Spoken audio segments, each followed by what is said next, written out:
If you dare to explore the darkest mysteries, subscribe now to Whispers in the Dark. Activate notifications and be prepared to hear whispers that may haunt you even in the silence of the night. Real stories, mysterious events, and spine-chilling tales. But beware, fear will always be your companion here. Click the subscribe button before it's too late. Tinder encounter gone wrong. I had been single for a few months and, honestly, the holiday season was hitting harder than I expected. My friends kept telling me to get back out there, so I reluctantly made a Tinder profile. It didn't take long before I matched with this woman named Tracy. She seemed normal enough at first. Her profile said she loved Christmas, which I thought was kind of perfect since I had just put up my tree but hadn't gotten around to decorating it yet. In a moment of what I thought was festive genius, I suggested she come over to help me decorate. She agreed pretty quickly, too quickly in hindsight. But I was just excited to have some company, and I wasn't in the mood to overthink things. Tracy showed up that evening with a bag of ornaments and a bottle of wine. She was prettier in person, but something about her vibe felt off. I couldn't put my finger on it. She kept fidgeting with her sleeves, glancing around my place like she was casing it. At one point, she asked me if I lived alone, and I joked, "Is that your way of asking if I have roommates or a wife hiding in the closet?" She didn't laugh. She just stared at me, unblinking, for a beat too long before saying, "You never know."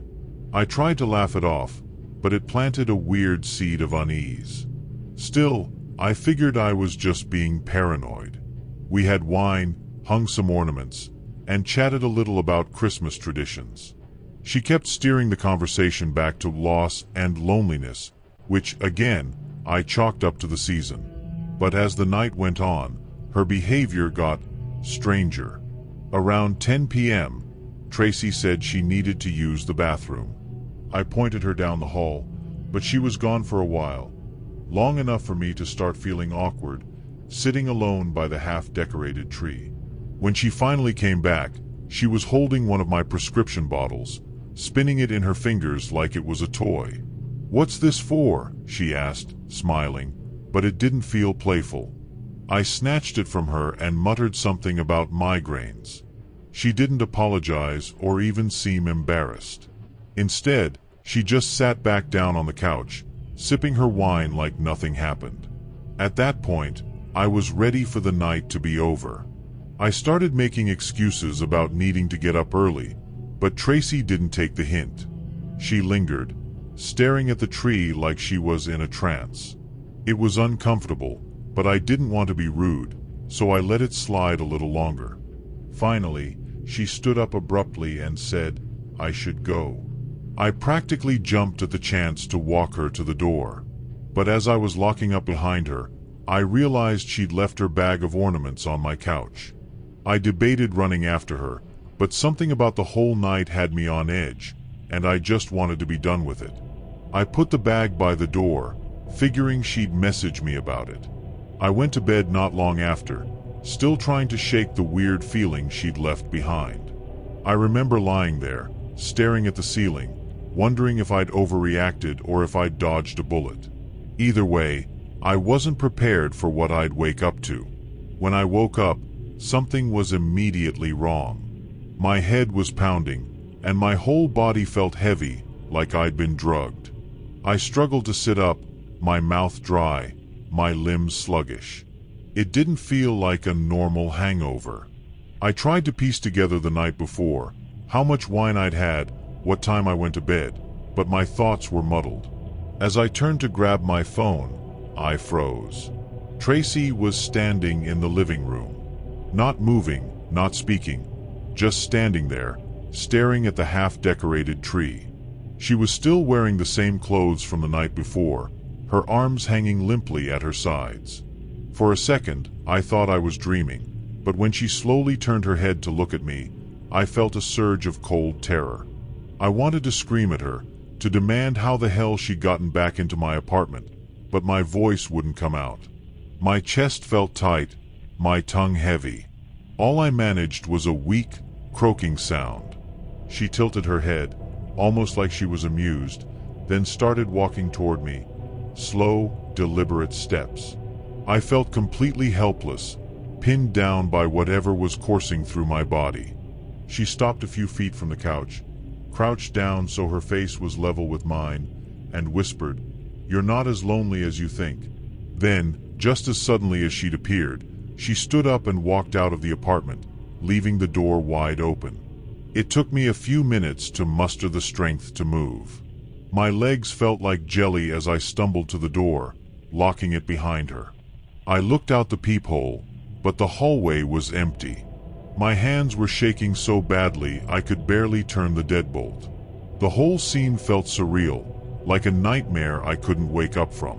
Once I was sure the door was locked, I leaned against it and tried to catch my breath. That's when I noticed it. My living room was a mess. Bottles from my liquor cabinet were missing, and my prescription meds were gone. Tracy, or whoever she really was, had cleaned me out. But that wasn't even the worst part. As I stumbled around the apartment, trying to make sense of it all, I noticed something else.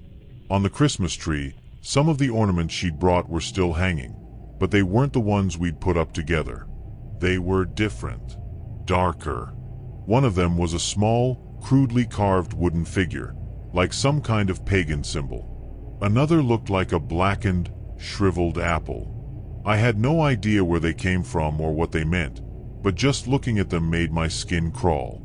I ripped them off the tree and threw them into the trash, but the eerie feeling in the room lingered, like a heavy shadow I couldn't shake. I spent the rest of the morning trying to figure out what the hell had just happened. I checked every window and door, looking for signs of a break-in, but nothing seemed tampered with.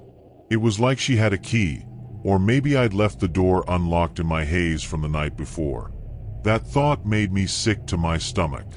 I called my doctor to ask about the meds that were missing, trying to play it off like I'd misplaced them, but he immediately jumped to questions about theft. "Do you need to file a police report?" he asked. I hesitated. What was I going to say? That a Tinder date drugged me, stood over me in the middle of the night, and left behind creepy ornaments? It sounded insane, even to me. By the afternoon, I started convincing myself it was all just a weird misunderstanding. Maybe she wasn't dangerous, just a thief. But then I checked my phone. My messages with her on Tinder were gone, completely erased.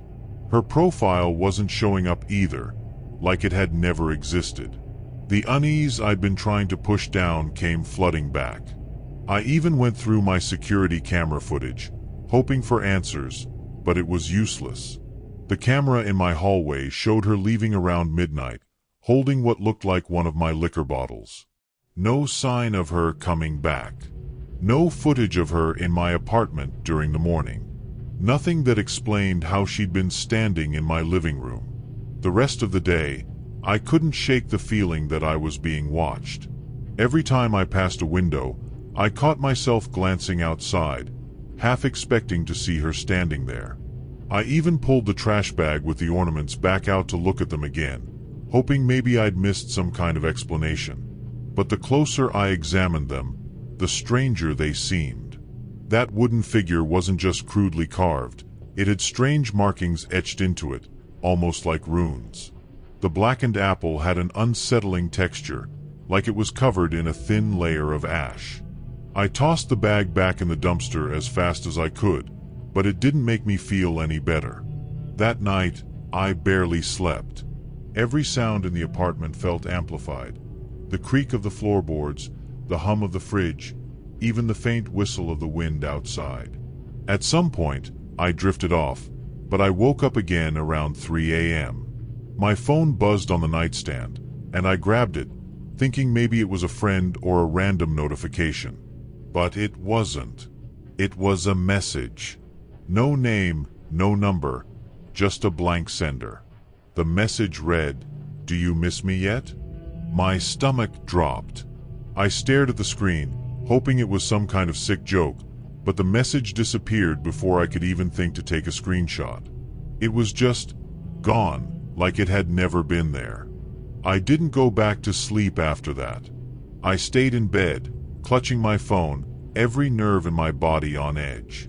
I debated calling someone, anyone, but I didn't know what to say. What could I even explain without sounding like I'd lost my mind? By morning, I decided to just leave the apartment for a while. I packed a small bag, grabbed my keys, and headed to my parents' house a couple of towns over. It felt childish to run, but I couldn't stay there. Not after that message. On the drive, I kept checking my mirrors, paranoid I'd see her car following me. But there was nothing. Just empty roads and my growing sense of dread. When I finally got to my parents' place, I told them I needed a break from the city, and they didn't ask too many questions. I spent most of the day trying to distract myself, scrolling through my phone, but every time I opened Tinder, my stomach churned. There was no sign of her profile, and every time I swiped, I felt sick, like I was tempting fate. That evening, as I was about to put my phone down, I noticed something. My camera app was open, showing the view from my front-facing camera. I didn't remember opening it. My thumb hovered over the screen, and then I saw it, a photo in my gallery. It hadn't been there before.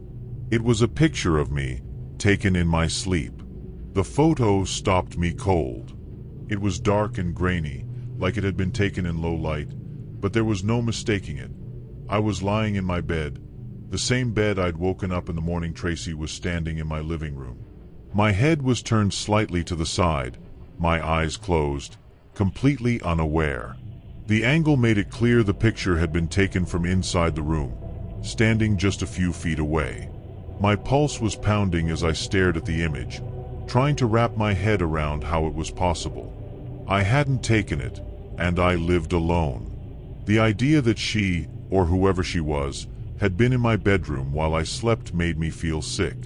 I showed the photo to my parents, but I downplayed it, saying I thought someone might have hacked my phone. My dad offered to take me to the police, but I couldn't bring myself to go. What would I even tell them? I didn't have any proof Tracy existed, no real name, no contact info. Just a blurry picture and some stolen meds and booze. That night, I barricaded the door to the guest room I was staying in and kept the lights on, but sleep was impossible. Every creak in the house, every gust of wind against the window, made me jump. I felt like a prisoner of my own fear. The next morning, I decided to drive back to my apartment. As much as I hated the idea, I couldn't avoid it forever. I needed to check on the place, see if anything else was missing or out of place. The drive felt longer than usual, and by the time I got there, my palms were slick with sweat. The apartment looked the same from the outside, but the air inside was different. Stale, almost suffocating, like it hadn't been lived in for weeks. I checked every room, every closet, every corner. Nothing seemed out of place, but I couldn't shake the feeling that someone had been there while I was gone. I almost convinced myself everything was fine until I reached the Christmas tree. The ornaments I'd ripped down and thrown away were back on it. The carved wooden figure, the blackened apple, they were hanging in the exact same spots as before. My blood ran cold. I knew I hadn't imagined throwing them out. I'd seen the bag go into the dumpster with my own eyes. My instinct was to grab them and toss them again, but something stopped me. It felt like a trap, like touching them would somehow make things worse. Instead, I backed away, grabbed my keys, and left the apartment without looking back. I haven't been back since. Santa Claus Imposter. It was Christmas Eve, but for me and my little brother, Aaron, it was just another night. We're Jewish, so the holiday never meant much to us, and honestly, we were used to being on our own most of the time. Mom had been drinking all afternoon and passed out on the couch by dinner. She does that a lot, but something about that night felt heavier, like the air in the house was sitting on my chest. I didn't say anything to Aaron, but I think he felt it too. We had locked the front door, shut all the curtains, and tried to drown out the carolers outside with cartoons. Everything was fine until the knock. It was loud and sharp, like whoever was on the other side wasn't planning on leaving anytime soon. At first, we froze. We weren't supposed to answer the door, especially when Mom was out of it, but then we heard a voice. Ho, ho, ho. Merry Christmas. It was a man, trying to sound jolly, but there was something off about it. The cheer sounded fake, like someone doing a bad impression of a Santa Claus at the mall. Aaron looked at me with wide eyes. Do you think it's one of the neighbors? He whispered.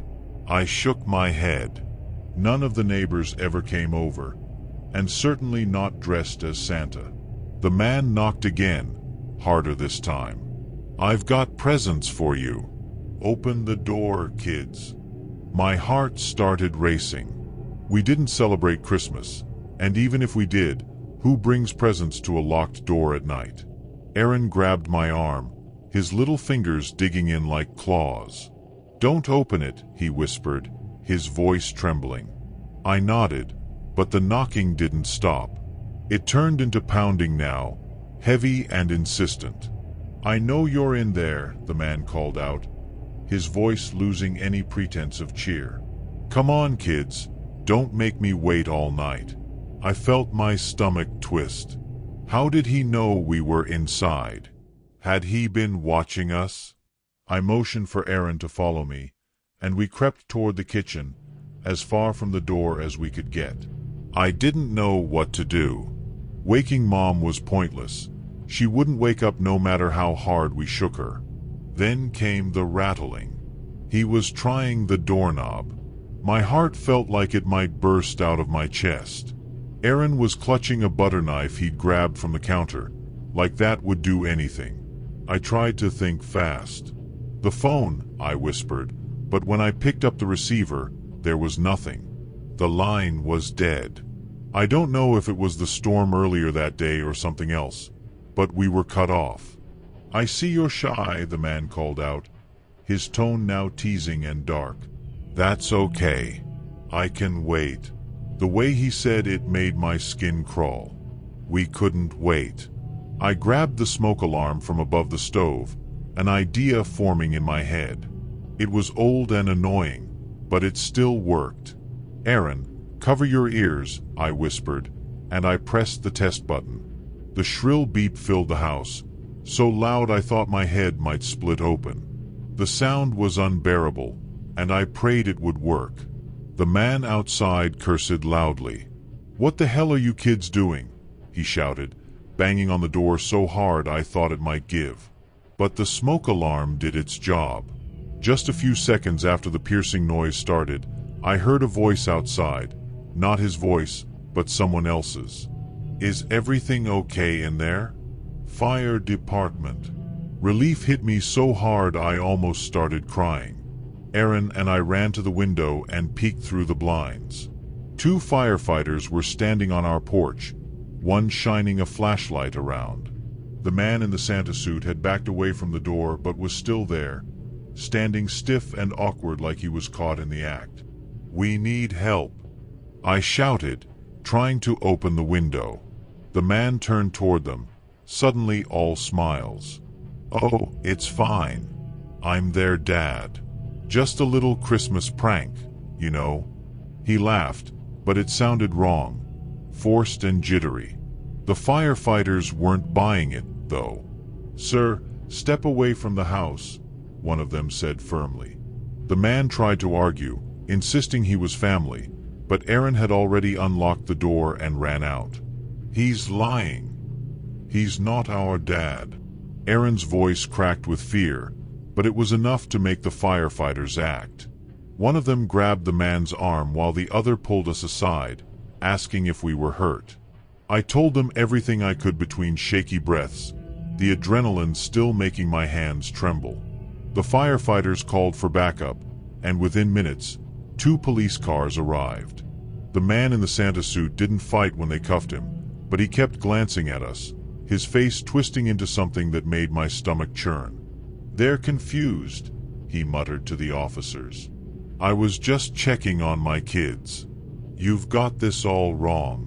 But Aaron and I stood our ground, insisting we'd never seen him before. Mom was still passed out on the couch, completely oblivious. One of the officers went inside to check on her, while the other stayed with us, kneeling down to our level. "You two did the right thing," she said, her voice calm but serious. "This man won't be bothering you again." But what she said didn't feel true, not completely. Even as they drove him away, he turned his head to look at us through the back window of the police car. His expression was blank now, but his eyes, they stayed on us until the car disappeared down the street. I felt sick, like no matter how far they took him, he wasn't really gone. The firefighters helped wake Mom, and she stumbled through some slurred explanation about how the phone lines must have been down all night. I don't think she even understood what had just happened. By the time the police finished taking statements and left, the house felt quieter than ever. Too quiet. Aaron and I couldn't sleep that night. Mom had gone back to the couch, muttering something about how we'd made a scene before passing out again. The house still smelled like burnt food from dinner, and the silence felt heavier than before. Every creak of the floorboards or gust of wind outside made my heart jump. I couldn't stop replaying the man's face in my head, especially the way he looked at us as they drove him away. Aaron kept asking if he was gone for good, and I didn't know what to say. I just kept telling him, "We're safe now," even though I wasn't sure I believed it myself. The next morning, everything felt surreal. The firefighters had fixed the smoke alarm, and the phone line was working again. We didn't talk about what happened, not to Mom, not to anyone. But as I was cleaning up the living room, I found something that made my blood run cold. Near the window where Aaron and I had peeked out the night before, there was a footprint in the dust on the sill. It was too big to be ours, and it wasn't a firefighter's boot either. It was the print of a heavy boot with a worn sole. He'd been there, watching us before he knocked. I don't think I'll ever forget that realization. How close he'd been, and how long he might have been standing there. After that, Aaron and I started double-checking the locks every night. I even pushed a chair under the doorknob before bed, just in case. It wasn't paranoia, it was survival. The police never told us much about the man. They said he had a record, but nothing specific, and I didn't ask for details. I didn't want to know. What haunted me most wasn't the man himself, it was the randomness of it all. He could have picked any house, but he chose ours. Why? Was it because our lights were on, or because he knew Mom wouldn't wake up? Or had he been watching us for longer than we realized? I still don't know, and I probably never will. Even now, years later, I get anxious when I hear a knock at the door after dark. Aaron says he doesn't think about it anymore, but I can tell he does. He always checks the window before opening the door, even in broad daylight. That night changed us. It made us feel like no matter how safe you think you are, someone can always find a way in. Sometimes I wonder if that man even remembers us, or if we were just another failed attempt in a long list. But then I think about the way he looked at us, the way his eyes followed us even as they drove him away. I think he remembers, and I think he always will. The Airbnb stalker. I still get chills when I think about that night, even though it's been months since it happened. My boyfriend Mark and I had been dating for 3 years, and we decided to rent a cozy Airbnb in the Pocono Mountains for the weekend before Christmas. It was supposed to be a peaceful little getaway, just the two of us, some wine, and a cabin decked out in over-the-top Christmas decorations. I remember laughing when I booked it because the listing photos had these giant, glowing candy canes in the front yard and a life-sized Santa near the fireplace. It felt so kitschy and perfect for a December trip. At the time, I was finishing a hectic semester of grad school, and Mark had just closed a big project at work, so we were both in desperate need of a break. When we pulled up that Friday evening, the place looked even more magical than I'd expected. Snow covered the ground like powdered sugar, and the house was glowing with warm yellow lights. Mark, always the practical one, immediately commented on how isolated it was. Great for peace and quiet, but not so great if we need help, he said, gesturing to the narrow, tree-lined road we'd come up. I brushed it off, teasing him for being too paranoid, but now I wish I'd taken him more seriously. Looking back, there were small things that felt a little off, even from the start. But at the time, I was too excited to notice. Inside, the cabin was exactly as advertised. Warm, cozy, and drenched in holiday cheer. A garland wrapped around the banister, and the smell of cinnamon lingered in the air. There was even a Christmas playlist queued up on a vintage Bluetooth speaker. Mark unpacked the groceries while I poked around, admiring the decorations. Everything felt perfect until I noticed something strange by the window. One of the curtains was slightly pulled back, like someone had been peeking out but hadn't bothered to fix it. I called Mark over, and he shrugged it off. Probably the cleaning crew, he said. Still, I couldn't shake the feeling that we weren't the first people to step into this idyllic little cabin that day. That night, just as we were settling in to watch a movie, we heard a knock at the door. It was quick and hard, like someone wasn't planning on leaving until we answered. I froze. "Did you see anyone drive up?" Mark asked, and when I shook my head, he frowned, walking to the peephole. Outside stood a man, maybe mid-40s, wearing a puffy black jacket and holding a flashlight. Mark cracked the door, keeping the chain on, and the guy introduced himself as Todd, the co-manager of the property. He said he was there to check if we had everything we needed. His tone was overly cheerful, almost rehearsed, but his eyes didn't match, darting past Mark into the cabin like he was trying to memorize the layout. Mark thanked him and assured him we were fine, but Todd lingered, his hand still resting on the doorframe. "Are you sure?" he asked, with a smile that didn't quite reach his eyes. "Sometimes the heater acts up. I could come in and take a look." Mark, to his credit, stayed polite but firm, saying everything was working fine. Todd hesitated for a moment before nodding and walking off into the dark. I remember watching him from the window, the flashlight beam bouncing erratically as he disappeared into the woods. "That was weird," I muttered, but Mark brushed it off again, saying he was probably just being thorough. Still, I felt uneasy. Why hadn't the host mentioned a co-manager? We tried to shake it off and went to bed early, but I couldn't sleep. Every small noise, branches tapping the window, the wind howling, seemed louder than usual. Around 2 a.m., I was just starting to drift off when a loud, aggressive pounding on the door jolted us both awake. It wasn't a polite knock like before.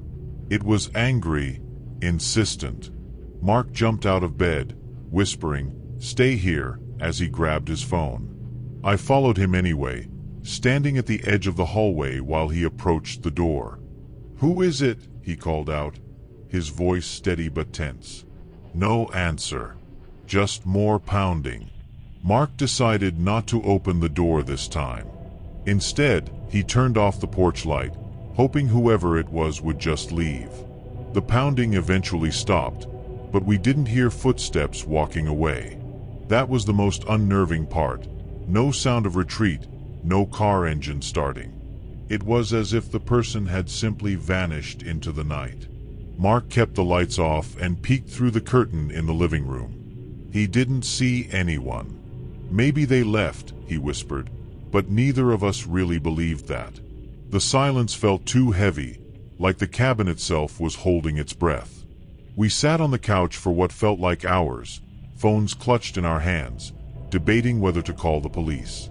Then, around 4 a.m., I noticed something.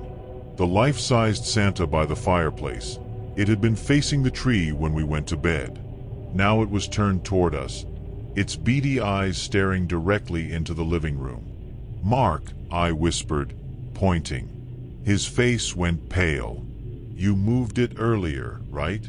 I asked, my voice trembling. He shook his head.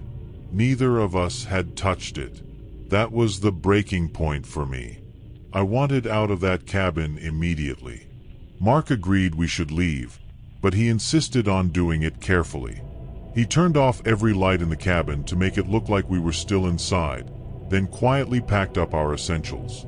I was shaking the entire time, glancing over my shoulder at that damn Santa, half expecting it to move again. As we slipped out the back door, the freezing air hit me like a slap, but it felt safer outside somehow, like we were finally putting some distance between ourselves and whatever was inside that cabin. The plan was to walk to the car, but as we approached the driveway, Mark froze. He pointed toward the tree line, where the faint beam of a flashlight was sweeping back and forth. Todd. He wasn't just watching the cabin. He was circling it, like he was waiting for something. We crouched low behind the car, our breath clouding in the icy air, praying he wouldn't notice us. My heart was pounding so hard I was sure he could hear it. When the flashlight moved closer, Mark grabbed my hand and whispered, "On 3, we run." I nodded, tears streaming down my face as I braced myself. Mark counted softly, 1, 2, 3, and we bolted. The snow crunched loudly under our feet, but there was no time to worry about being quiet. We ran toward the car, fumbling with the keys as the flashlight beam swung wildly in our direction. "Hey!" Todd's voice bellowed behind us, sharper and angrier than before. I didn't dare look back. Mark unlocked the car with trembling hands, and we both dove in, locking the doors just as the beam of light hit the driver's side window. Todd was there, face pressed against the glass, his breath fogging up the window. He didn't say a word this time. He just stared, his eyes wide and unblinking, like he was trying to burn himself into our memory. Mark didn't waste another second. He started the car and floored it, the tires slipping on the icy driveway before catching traction. Todd didn't chase us. He just stood there, his figure shrinking in the rearview mirror as we sped down the narrow road. My hands were gripping the dashboard, my heart racing. What the hell was that? I finally managed to whisper, but Mark didn't answer. He was too focused on getting us out of there, his knuckles white on the steering wheel.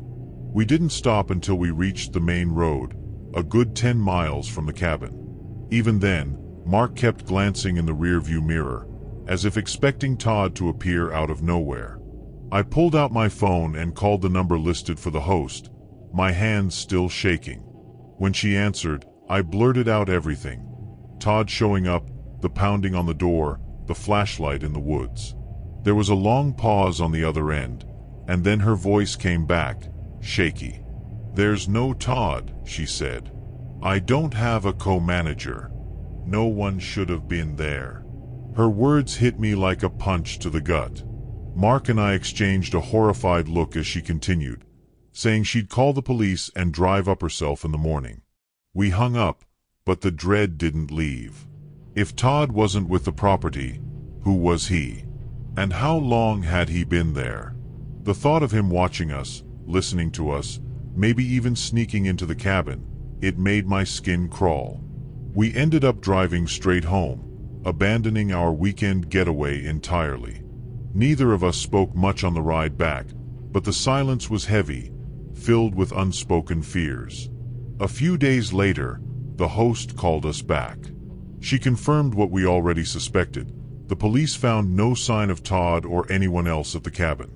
No footprints, no signs of forced entry. But what really unsettled me was what she said next. The Santa, it was missing. That stopped me cold.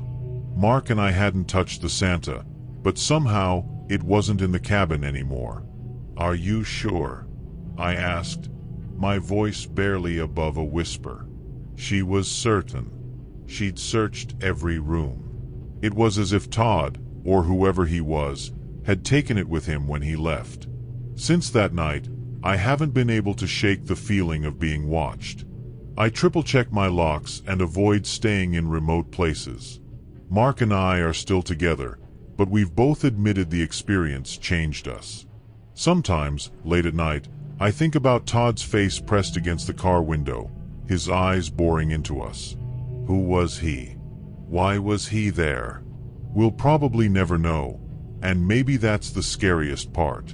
The idea that someone could walk into your life, disrupt everything, and disappear without a trace. It's terrifying. We never went back to that cabin, and we never heard from the host again. But every December, when the air gets cold and the snow starts falling, I remember that weekend. And I wonder if Todd, if that was even his real name, is out there, lurking in the woods, waiting for the next unsuspecting couple to arrive.